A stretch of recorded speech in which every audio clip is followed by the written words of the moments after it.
We begin with a story that started with hate but turned to hope, a journey that reminds us that the human spirit is good.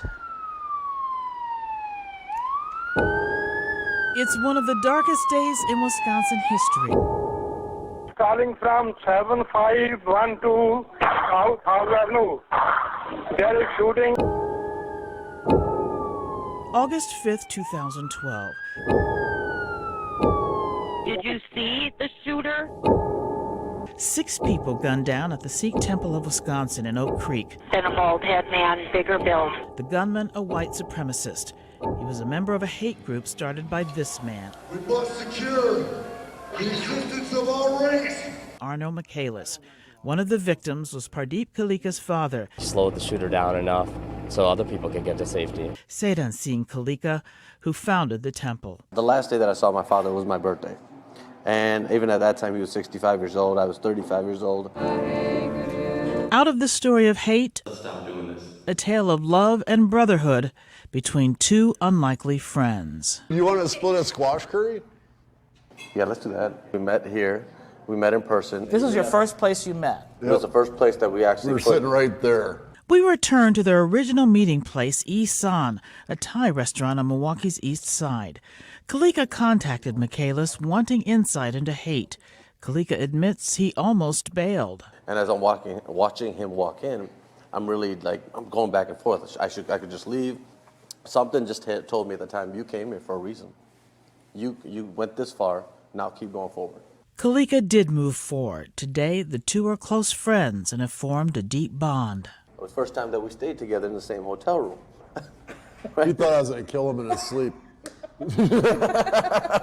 Once we sat down and we talked and we realized, man, this is my long lost brother. And we're like family now.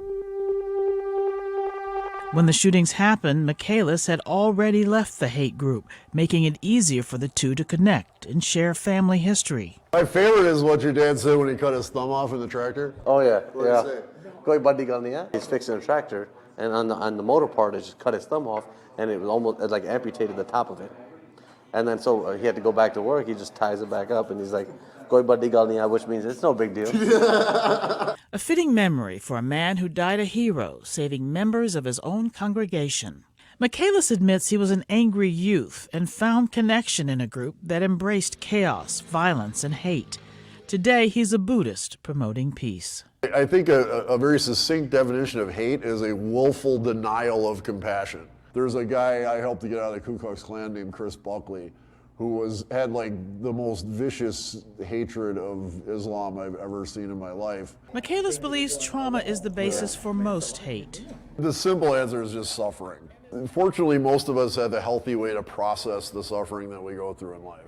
If you don't have a healthy way, though, there's all sorts of unhealthy ways to process suffering. And violent extremism is that ideology, and the people who are stricken by it is an example of an unhealthy way that's like actively reaching out to people who are suffering. The 2 formed an organization called Serve to Unite. They co-wrote this book, The Gift of Our Wounds. They travel around the country promoting a message of unity. When the shooting itself happened, it wasn't that we were anything special, but I think we both had that common mission of let's not have people lose hope and faith in humanity because of what this person did. I think, honestly, the greatest gift we can give to people that we love is our genuine happiness. Somebody who's going to walk into a place like that and just start murdering people has plainly lost their faith in humanity, and they want to destroy everyone else's faith in humanity as well. Yep.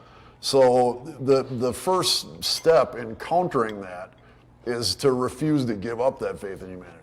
Pardeep admits it took a while to deal with the raw emotions after his father was killed. I think I was saying all the right things about compassion and forgiveness and love because I had a communal commitment, a responsibility to say we need to say the right things for the world, because at the end of the day, I can't let this hate crime be the lasting message. But internally, you're struggling.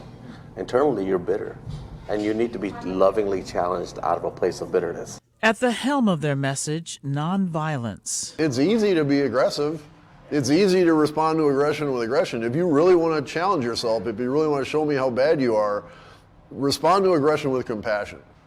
And if you don't believe it's hard, try it sometime.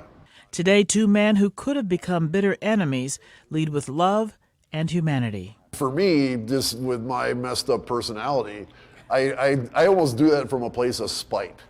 my faith is very genuine, and it's like it does come from a place of inner peace. But when it flares up like this, I'm like, I'll be damned if I'm going to let you shake my faith in humanity. You will never do that to me. You never break me. The spiritual challenge that we face right now is how do we treat the ones that don't look like us, don't walk like us, don't talk like us, don't pray in the same places as us. And if my children can say, my dad created a better world for all of God's children, then I've lived a life worth living. That says it all. Now, I read this book and I honestly had a hard time putting it down. It is funny, irreverent, sad, and happy, but at the end, you will feel hopeful.